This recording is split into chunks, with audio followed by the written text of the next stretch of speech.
Mary Adams, and welcome to Community Scene. Today we're going to be talking about origami.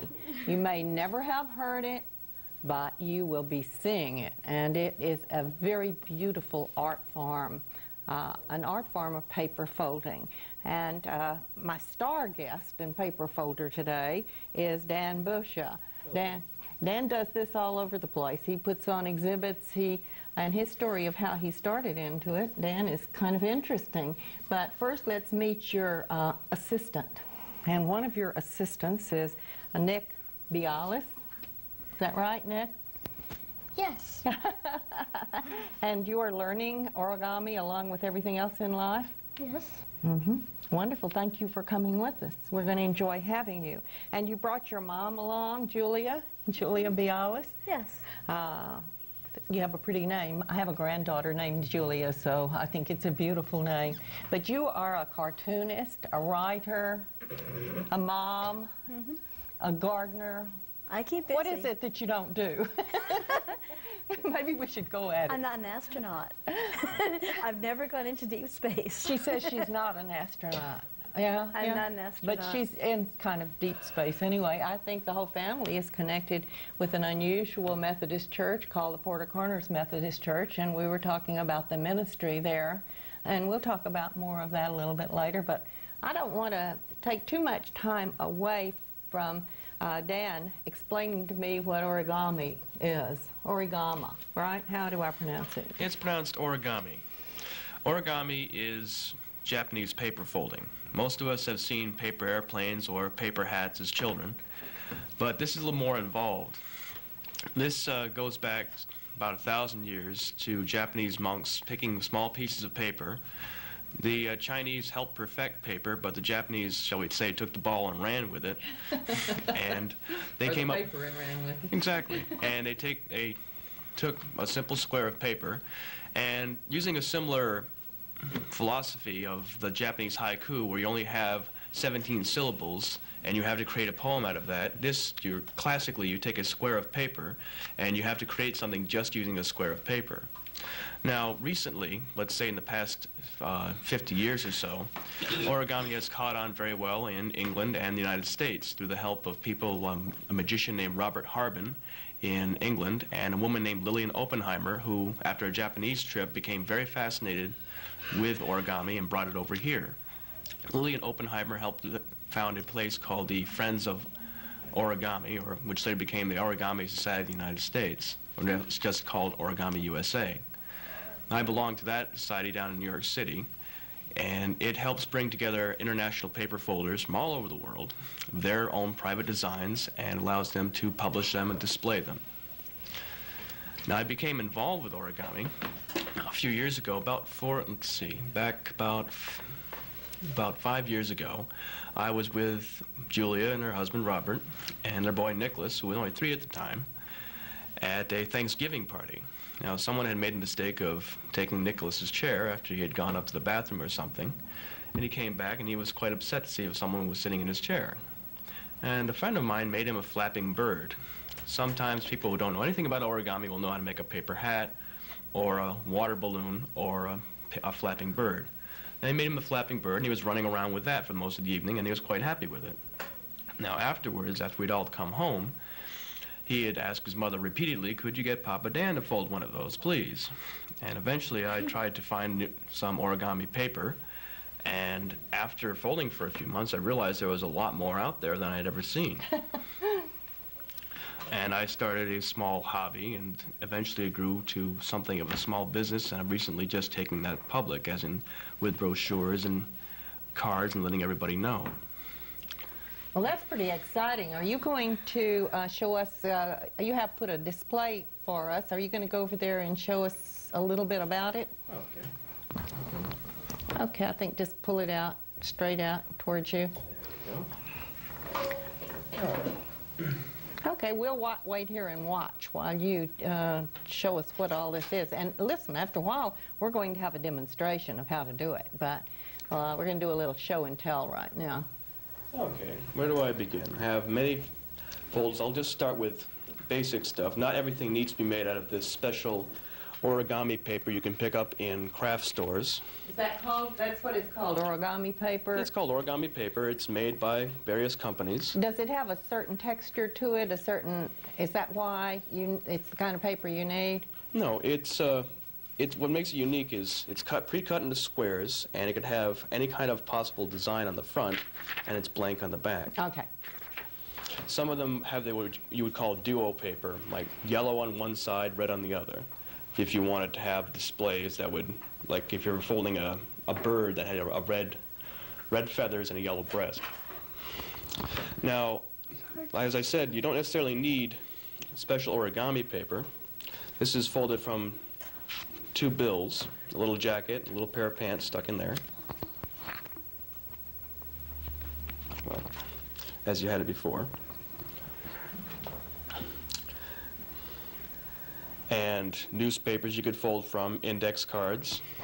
On this one index card over here, I have something I like doing. I don't know if the camera could pick it up. Is I like to try to fold things as small as possible.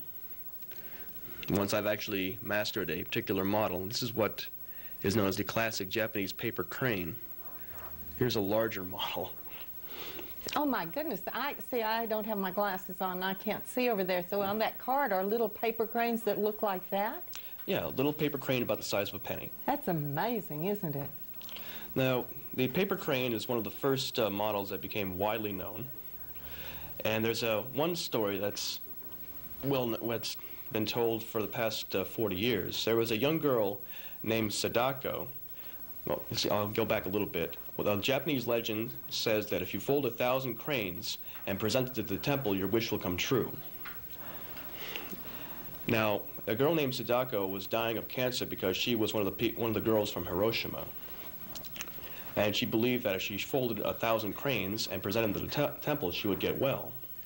Unfortunately, she was only able to fold 640 cranes before she died. But her classmates had seen what she'd been doing, because it's kind of hard to hide 640 cranes anywhere, and they decided to fold up the rest of them.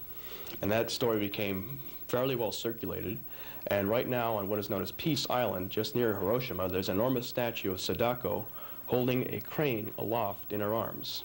And every August 15th, to commemorate the dropping of the bomb on Hiroshima, they have people who go to that island and present cranes, much in the way that you would present cranes to the temple.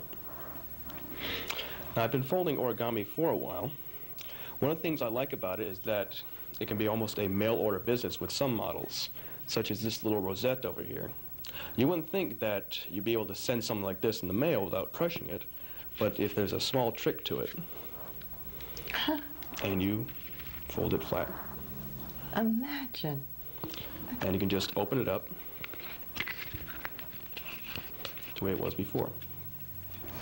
Now, there was a man, I believe his first name was Johann, his last name was Frobel. He helped implement the kindergarten system, and one of the things he'd like to use was paper folding. This is one of his designs. It's a little schoolhouse. What you would call modular, as in you take one piece of paper as a square, and you have a different piece of paper, a square, and you put them together like a three-dimensional jigsaw puzzle. Now, with that kind of modular origami, you can come up with many different designs, such as this piece, which takes 4 different pieces and folds them together like a spiral. It looks like a flying saucer to me, or a flying square. Yeah, that's pretty much what it looks like. This one is the same design, except I put a pin into it, so I actually could wear it if I was going on display with my models. Those are beautiful. Now, none of these are my own design. I have to tell you that up front. That's one of the stipulations in the Origami Society, is that if you're going to be folding models and selling them or displaying them, you have to point out that if you didn't design them, you didn't design them, so you're not just stealing anybody's work in any sense. Here's another modular piece right here. This takes 30 pieces. The modular pieces that are larger, more like geometric shapes, can take 20 or 30. I believe it's almost a mathematical rule the way they fit in together. Now, I've worked on weddings, and as you can see in this, I even worked on a bar mitzvah some time ago.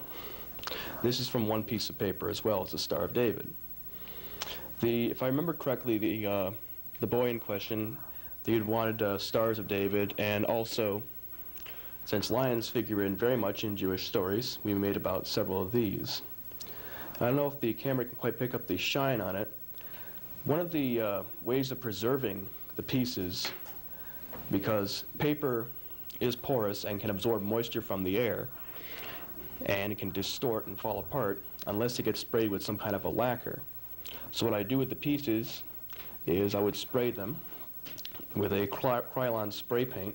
That seals them and also makes them shining. And sometimes I would have them on strings to hang as decorations. This one is the Shiva, an Indian god, a goddess possibly. I have to check that. And let's see. There are other holidays. Well, what we have coming up is Valentine's Day. We have little display cards with hearts, and even a heart pin. It's not really a pin, unless you could put an actual needle in the back of it and pin it to your sweater. That's lovely. You could, I guess, put a safety pin on it, right? And then you could spray it and wear it forever. As long as you wanted to. And this is a ring box. Now, I have some that could be folded size 9 or size 10 for a woman's ring or a man's ring. Oops. You would just put the ring inside of it and close the box and have that as a little surprise. There are also, this is one of the displays we're putting back at the Crandall Library, since I'll be folding a demonstration for some children there next week on Monday. This is a daffodil. It's from one of their books they have on display. I believe it's called Classic Origami by a man named Paul Jackson. This is a 2-piece. And this is one piece of paper. And in the book it shows you how it's done. Dan, maybe you want to tell us what time your show at the library is going to be on Monday? Yes, the library show will be on Monday from 4 o'clock to 5 o'clock at the Crandall Library. And it's for children primarily. Right, we have about, I believe, 25 children signed up so far. And speaking of children, I also, let's see, I haven't actually done a baby shower. I've done some baby shower gifts. This has gotten a little squashed, but this is a baby shoe. This can be folded life-size, so you could actually conceivably put on the baby's foot itself. And this is something you secure with a string. I would usually just make something small enough to put this little baby in a snowsuit in it. So you'd have that. Well, I think we're about at the point, Dan, that we need to take a break. All right. Commercial break, and we're going to bring Dan back over here during the break, and we're going to have a storytelling hour. Well, a storytelling 15 minutes, let's say. So stay with us, and we'll be back with you in just a moment.